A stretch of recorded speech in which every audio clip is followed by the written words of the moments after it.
I was born in Ogden, West Virginia. It's a very small area near Parkersburg, West Virginia. My grandfather's farm, in those days we were all born at home. My grandfather was a Civil War veteran, which I remember him. He was captured at the Second Battle of Bull Run. When he enlisted in '61, West Virginia was still Virginia. It was in '63 that they divided part of Virginia to West Virginia. Anyway, I was born on his farm there. I was 16 years old, and I had bailed out of high school after my third year. And I was visiting my sister in Washington, D.C. Her husband's brother was an editor at Associated Press, and he got me a job as copy boy. I was only 16 years old, and they lied about my age. I was supposed to be 18. Anyway, my job was to take care of two teletype machines, which brought in those days, brought in the news from all around the world. And I kept the rolls of paper on it, and I tore off the messages as they came in and routed them to various places, including the local news. So that was my job. And I was on duty there on Sunday, 7 December, when the Japanese attacked Pearl Harbor. So I was one of the first ones on the mainland that got the story. It came in on my teletype. And of course, I didn't believe it at first. I called what they had an ad take. I had them repeat the story because I didn't believe it. I decided I was patriotic, and I wanted to go attack those Japanese. So I contacted the Marine Corps, and they said, well, at 17 you can join if your father signs. Well, I was 17 in a couple of months, and I went down to headquarters Marine Corps in D.C. and enlisted, and they sent me to Parris Island. In those days, we went across, they brought us down, and there was an old Civil War train with wooden seats that met us there. They put us on that, and it went right down to the ocean there by Parris Island. And they put us on a barge and took us over to Parris Island. We were living in tents, and they had the old World War I barrage balloons along the coast as our aerial coverage. That was something that was a throwback to World War I. Everything at those days was still on the schedule of World War I. Everything was obsolete in a few months. Anyway, that's how I got to Parris Island. And from there, I had a salty little corporal that was my DI, always in my face, called me Feather Merchant. I don't know where he got that name from, Civil War, I think. He'd get in my face. I was probably youngest, smallest one in the platoon. I only weighed about 120 pounds. And he'd call me a feather merchant, and I'd never be a Marine, this and that and the other. Well, he was talking to the wrong guy. I was looking back at him thinking, you asshole, I'll be a better Marine than you will. So it went on like that. He was a guy that, you remember the creek that flowed down from the base to the ocean where Marines drowned there, going back and forth later on. But he marched us down that creek. And some people lost their rifles in the swamp and all kinds of stuff. But it was really a tough boot camp. If anybody messed up with a rifle, he'd take about 5 rifles and put it on your cot in the tent and make him sleep. And then there was many times we cleaned the head floor with toothbrushes and stuff like that. And he would have a skivvy inspection where we'd bring our white skivvies out there, and he'd look at them and throw them down on the deck and stomp on them and say they were never clean. And that's the kind of treatment we had as a DI. But it sunk in and it converted us, the ones that survived.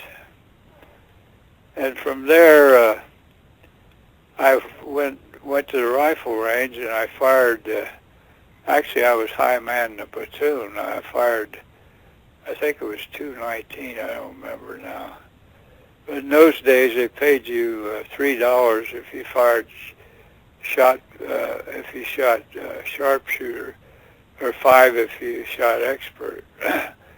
Well, I got the $3.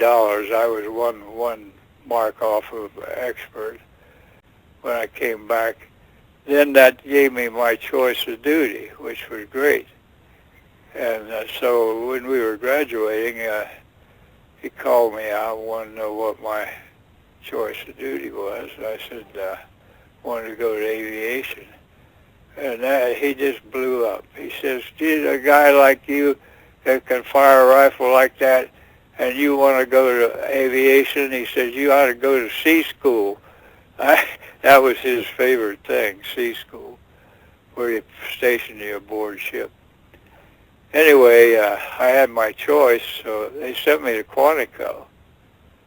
Well, there I was in a, I don't know what you call it, a platoon where they have people waiting to go to school and assignments. And they had us, at that time there was a dirt field called Brown Field of Quantico. That's where the old planes were flying off that dirt field. And they were starting to build Turner Field, which was down there by the river, across the railroad tracks. So they had us boots out there moving rocks and handling wheelbarrows and stuff. So we helped construct the first airstrip where HMX presidential aircraft are at that field now at Quantico. We did that, and then they gave us a list of schoolings. They were all alphabetical letters, and I didn't know what the hell they were. And so I saw one that said AMM, and I thought that was, I asked them what it was. They said aviation machinist mate. Well, I thought, shit, being a machinist would be a good job when I got out. So I said, I'll have that.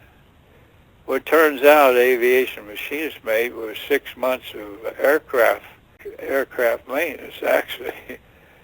And you came out as a 747, which in those days, that was the only aviation MOS. We covered everything. They didn't have electricians and avionics and hydraulics. When you came out of that 6 months, you were everything. You were 747. So you were assigned and the aircraft in those days, they were biplanes and fabric covered and wood frames that they taught us on for 6 months, the same as it was in World War I. Well, when I graduated at Jacksonville, Florida, they sent me to Cherry Point, and all the aircraft by then was all aluminum monocoque. So we were obsolete immediately. So that's how I got Cherry Point.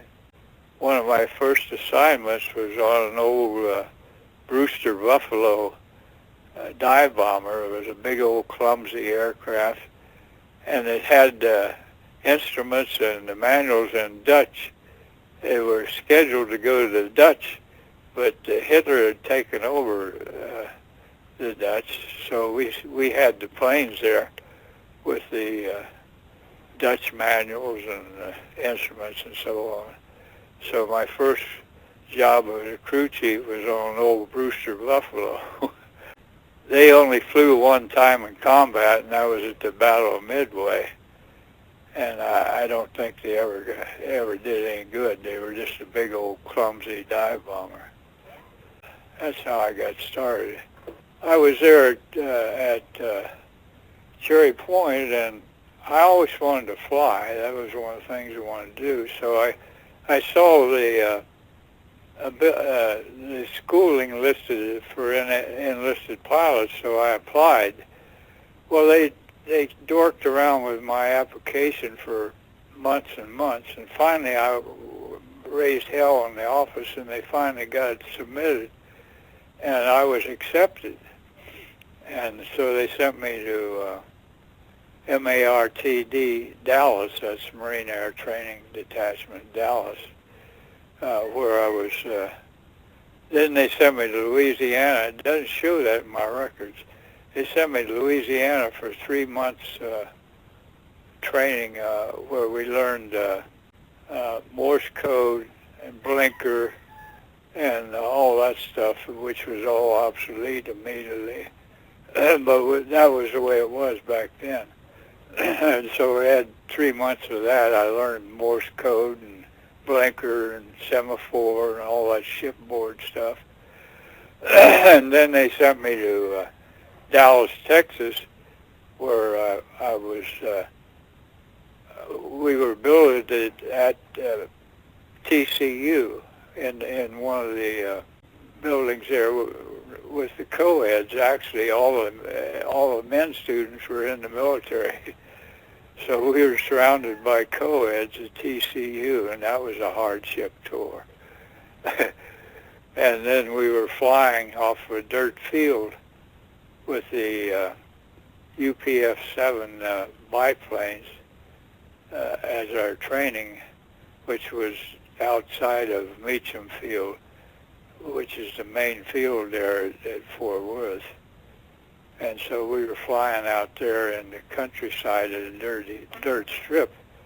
They'd take us out there every morning in a bus, and we had these UPF-7 biplanes all sitting there, and you were assigned one. Well, you didn't have anybody help you. You just went, you pre-flighted it, you checked everything out. It had an inertial starter on it. And so you had a crank, and you'd get up on the wing and crank the inertial starter up, and then you'd jump in the cockpit and maneuver your throttles and your mixture, and then engage the inertial starter and hope that it would start.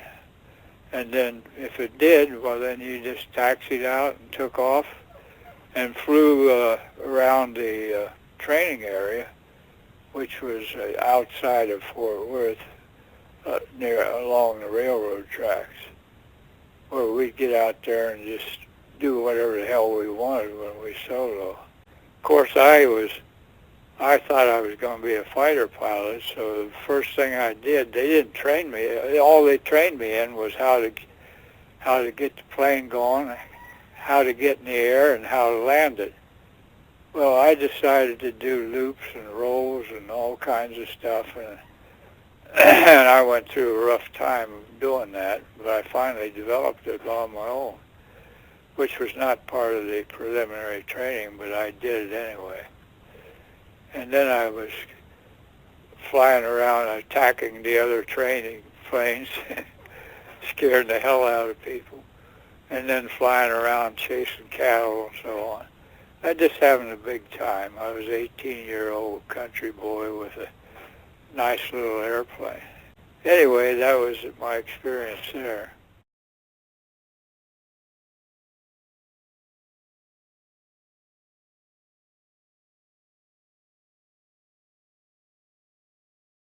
Marine senior officer came through there and was interviewing people. He was looking for people that were already trained. He needed maintenance people overseas.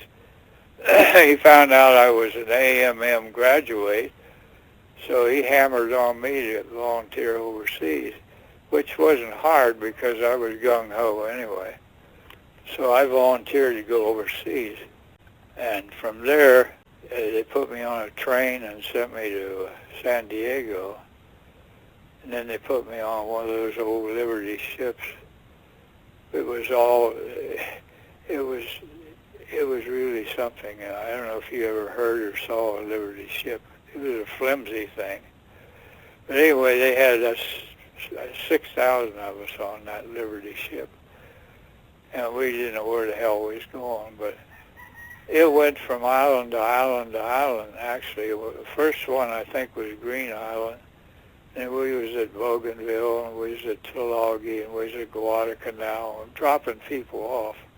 Finally, they took us to New Hebrides. And now, it's not called New Hebrides now, it's called Vanuatu. But New Hebrides at that time had been property of the French and the British. And we landed there at New Hebrides. And I joined the TBF VMTV 232 Torpedo Squadron, TBFs, at New Hebrides. And there we flew training flights and whatever. And I was crew chief there. There was the guy that wrote the book, South Pacific. I can never remember his name. But he was there as the Navy supply officer at that time. And that's where he got his inspiration, from that island. There was a French plantation out there where we would sneak out and go there and get a bottle of wine, or the guy would fix a steak for us or whatever. But anyway, that's where he wrote the book, South Pacific. I can't remember his name, but he was a famous author. From there, we eventually trained and went to the Palau Islands on what they called Ulithi Atoll. It was a small atoll by the Palau Island. Our airstrip run from one side of the island to the other. It wasn't very big. And we were assigned with the TBFs. We would haul 400 or 500 pound bombs, or 400 or 500 pound depth charges, depending on whether we were patrolling the area or whether we were bombing Yap, which was a bypassed island that had thousands of Japanese on it. We were daily bombing Yap and nightly doing patrols, so on. So that was my indoctrination into the Pacific action. From there, of course, this was quite a while before. This was in 44. So we were there bombing Yap until the beginning of 45, and then we started getting signals that we were going to go somewhere, and we were preparing for that. And then they suddenly decided that we were going, I forget, I think they called it Operation Iceberg, I believe they called it. Some of our planes left before we did. They flew to Iwo Jima. Iwo Jima was still being fought on at that time. Then eventually they loaded the rest of us on the ship, and we went around to the fleet on the other side of Okinawa, where they made the fake landings at Naha, and eventually went around at night, and we landed at the foot of what's now Kadena airstrip down there at the seawall. We landed there. We landed off the ship. You know, they put the net down the side of the ship, and we had our packs on our back and our rifles. And we climbed down the net and into the LSTs and into the landing area. And there was the coral strip, Yamatan, and these are old Japanese coral strips. At Kadena, where we landed, was right at the foot of the Kadena airstrip. They brought us in there. The first day we were there, a Japanese fighter, Val, came in there and landed. He didn't realize that we had captured the base. And he got out and started towards the tower. When he found out where he was at, he got back in his airplane and tried to take off.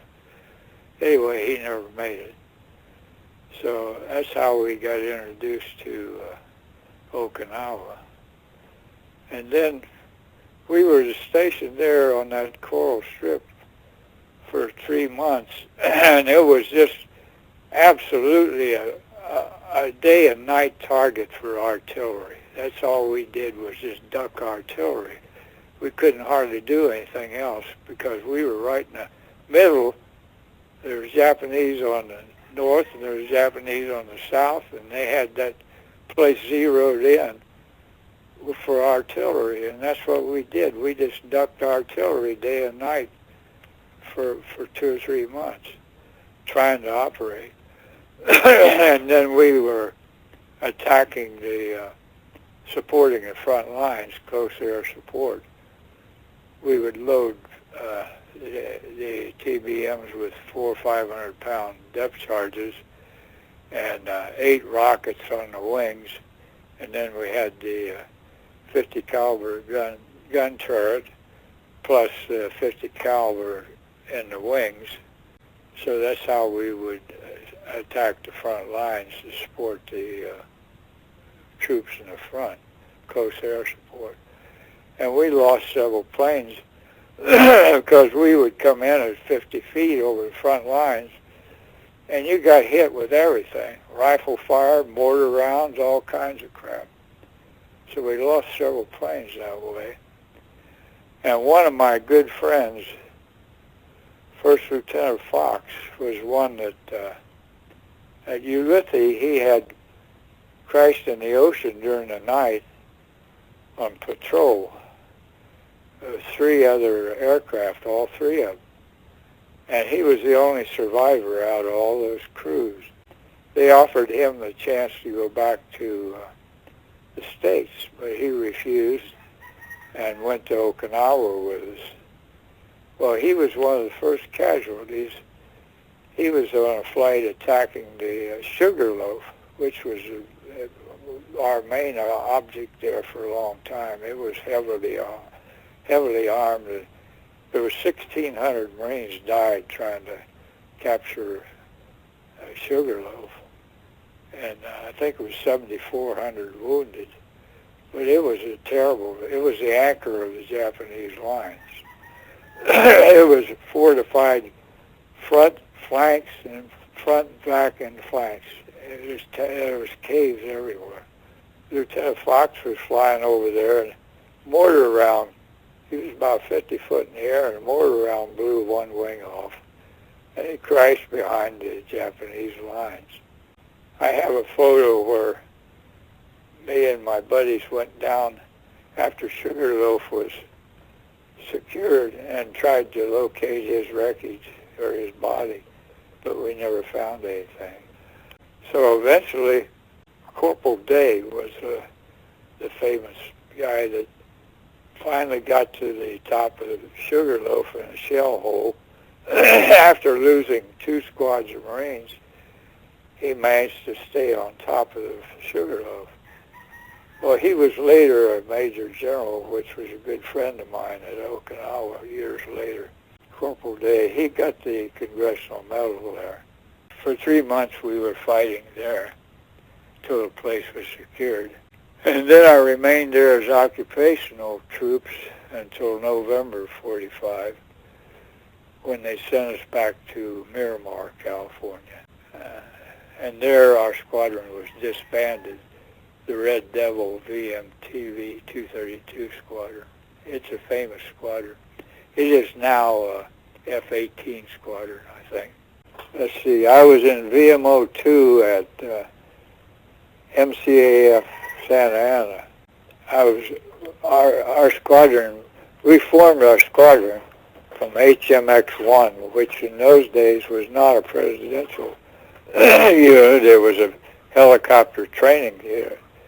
That's where the first helicopters were formed in the Marine Corps, HMX-1, which is now the presidential squadron. I was assigned there, trained on the first helicopters, which was the old Bell HTL, the old bubble nose. From there, VMO2, I helped form that first squadron there. And we were the first Marines on LTA, which was a lighter than air blimp base. And then it became MCAF Santa Ana. but we were the first ones on there. And we were in that big blimp hangar at one, and the other half of it was Navy blimps were in it. And we had Howard Hughes' storage area there alongside our squadron in the hangar. Anyway, that's where VMO2 formed. Then I was assigned there. I was maintenance chief for a little while, and then I was line chief. We had 12 HTL Bell helicopters, and then we had, I forget, I think it was 8 or 10 OY, the looked like a Cub, the fabric-covered observation plane, the OY. Later years they had the OE, which was the metal version. And I was there for, I think, about 3 years. Then they sent me to Korea to VMO6. And there we were flying evacuation of wounded. We were at the 1st Marine Brigade at Able 9 site. It was called Tongaree. And that was our job there, flying. First we had the HTL Bell where we were flying stretchers on each side. You remember seeing that at MASH. And then we got the HO5S, which had an enclosed cabin with the pilot. It had a nose door that opened, and you put 2 stretchers on the left and the pilot sat on the right. We evacuated actually about 3,300 wounded over a period of time. I wasn't there all that time, but that's how many they evacuated. It was really, well, you felt good about it because you were saving your brother Marines. So that was our job at VMO. One of the tragic things that happened while I was there, well, 2 of them. They had terrifically high tides in Korea, and it come up the rivers. Sometimes it was an 18-foot tide, if you can imagine that. And we had this warrant officer. There was an island out there in the river. I forget the name of the river, off the 1st Marine Brigade area. He wanted to go duck hunting. In those days, there were just flocks of ducks and geese flying around all over Korea. That was just covered with them. So he was flown out there in a helicopter. And when we went back to pick him up, well, the high tide had come in, and he was up to his neck in the water on that island. I mean, it came in that fast. And he was trying to grab the landing gear of our helicopter, which he managed to grab a wheel there at one time. And we tried to pull him out of there, and he fell back in the water, and we lost him. So we lost the warrant officer there in the high tide. Several days later, there was a lot of mud flats around that river. And we got an emergency call to go out there. There was a squad of Marines that tried to cross there in the mud, and they got stuck in the mud. And I mean, when I say stuck, I mean they couldn't get out of there. So we flew out there with a helicopter trying to pull them out of that mud. Well, we got all of them out of there, I think, but 1 or 2. We were trying to pull them out, and they were just screaming for mercy. I mean, they couldn't get loose. Their legs and everything were just locked into that mud. And eventually, we had to leave. The tide moved in. We couldn't get them out. And the water was coming up to their heads, and they were just screaming for us to shoot them because they didn't want to drown. But of course, nobody would shoot them. Anyway, those poor bastards drowned in there, and there was nothing we could do about it. But those are the things that happened in Korea. Anyway, that was my experience in Korea. While I was still in the Marine Corps, they sent me to Okinawa for my last tour. I was getting ready to retire. They knew that, so they said, yeah, you can retire as soon as you come back from Okinawa. So they give me a set of orders to Okinawa. That was in '63. And so I went to Okinawa, and I was busy with the H-34 helicopters, which at Okinawa, we had the HMS Service Squadron, and we were taking care of the H-34s that went to Vietnam. And then the ones that were damaged or whatever, they sent them back to Okinawa for us to work on. And during that time, we were, one of my jobs and another NCO was to get the helicopter H-34 so that they could load it in the Air Force transport, which had a nose door loading. And we had to take the landing gear off and put special gear on, take the rotor head off and so on, to get it inside the transport, which was then flown to Da Nang. So that was my job there for a while, along with another NCO. They sent me to Da Nang along with the helicopter when we loaded them. And there we'd have to offload them and then put them back together again. And they were flying their tasks there. Shoe fly was one of the first operations down at Delta. And so that was one of the things they were doing when I was at Da Nang. And then we'd bring them back to Okinawa and rebuild them again and refinish them and send them back. And so that was rotating them constantly. That's where I first got exposed to Agent Orange. That wasn't the last time, but the first time. Because we had spray helicopters, we had to get them ready for shipment and ship them back, and also work on them when we got back to Okinawa. Of course, you were exposed to Agent Orange immediately when you had those helicopters. And boy, I've suffered from it. I've had cancer on my chest, and I've got skin cancers all over. It was really a horrible stuff. Anyway, that was my experience. I retired in September of '63. And from there, I went back to Sikorsky Helicopters. They hired me because they knew my experience with their H-34 helicopter. Knowing also my background, they sent me over to Vietnam. I just left there, but they sent me back to take care of the needs of the squadrons at VNAF. VNAF had H-34s in Da Nang, Nha Trang, Saigon, and Canto and the Delta. So my job, I flew with each one of those squadrons 2 weeks. I kept rotated from one squadron to the other, from Da Nang to Nha Trang to Saigon, and then down to Canto. Ben Tui was the name of the little base down there. That was quite an experience. I think I saw every square inch of Vietnam during those. I was there for 4 years, flying with those people. During one of those flights there out in Nha Trang, I crashed at the foot of the mountains there, not far from Cam Ranh. I was sitting there with a scared to death Vietnamese captain in a puddle of aviation fuel with an upside down helicopter. And he jumped out of one side and left me in there. And I could hear the fuel group coming out of the floor tanks. And so I was surrounded with aviation fuel, and I could hear the electronics. You know, I turned off all the switches. I could hear it running down.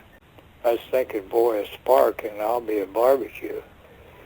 And I finally got my foot, which was caught on the left side. I got loose, climbed out the top, and there was that clown standing in the middle of all that fuel, firing finger flares in the air. And there's nothing in the air. I asked him, I said, what the hell are you doing, trying to get the VC to rescue us? It was a stupid thing to do.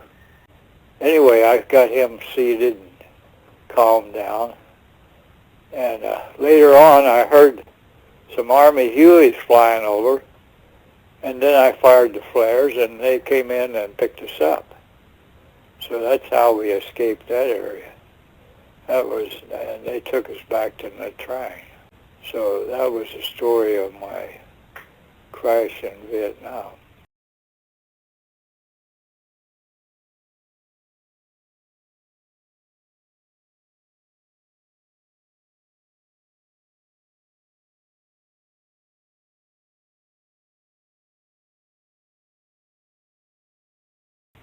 Yeah, my fondest memories was back there as an 18-year-old flying that plane over to the cattle areas of Texas.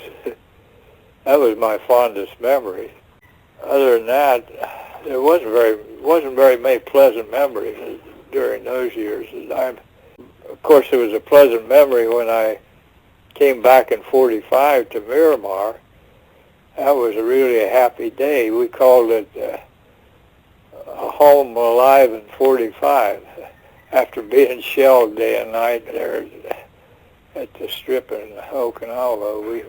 We were damn happy to be home. Show you how it affected us. We were in our ranks in our uniforms while they were retiring the squadron. So we were in our formation for this ceremony. We had never heard a jet plane before. And one of them flew by there from North Island, and the whole unit standing in formation hit the deck prone. It sounded like incoming shells, you know. And everybody was amazed, what the hell's wrong with those people, you know. But that was just some of the things that happened. But we went back to Miramar. My World War II reunion group went back to Miramar and had our reunions with VMA 232, which was F-18s now. So that was where our last World War II reunions were. And as far as I know, me and one gunner is the only survivors of those guys from World War II. I don't know. What happened in recent years is of interest to a lot of Marines. I joined the reunion group from Vietnam. That's about all was left. My Korean people and World War II people were mostly gone. So I belonged to the Papa Smoke Vietnam pilots and aircrew reunion group. But they had me writing all my stories from World War II, Korea, and Vietnam in their quarterly newsletters. So I did that for several years, starting from my World War stories, World War II, and then my Korean stories, and then my Vietnam stories, and then some operations after Vietnam. I was assigned to Okinawa for 14 years, where I traveled with the Marines on their helicopter ships for all the operations, like evacuation of Saigon. I was on the ship LPH Okinawa when we evacuated Saigon in April '75. I went every place they did. I went to team spirit exercises every year for 14 years while I was there at Okinawa. I think I met thousands of Marines. They rotated units and Marines through our squadron there at Fatima, Okinawa, every 3 months. So I met thousands of Marines. That's how I learned to forget names. I met so many of them. Some of them went from, I remember several of them that went through there that became Commandant of the Marine Corps, like Dake and a couple others. They went through there as majors or captains or whatever back then. But I was there for 14 years while Marines rotated, and I trained them there, and that was a very interesting job. One experience I had in Vietnam, I landed at this Army Huey base, and I went in the maintenance tent, and there sat a master sergeant, but he had been a PFC in my unit back in the Korean War, and he got a general court-martial. He went to sleep on guard duty, and they sent him for 3 years prison at BCD. And here I walk in that tent, and he's sitting there as a master sergeant in the Army behind the desk, and he saw me, and he jumped up and run. So I don't know whether he thought, whether he was in there under a different name or what. He was a master sergeant in the Army, and he jumped up and run. I wasn't going to expose him. But he had that general court, and he was discharged in bad conduct. So, but there he was, a master sergeant in the Army, sitting behind that desk. I just happened to walk in there, you know. But that was amazing, I thought.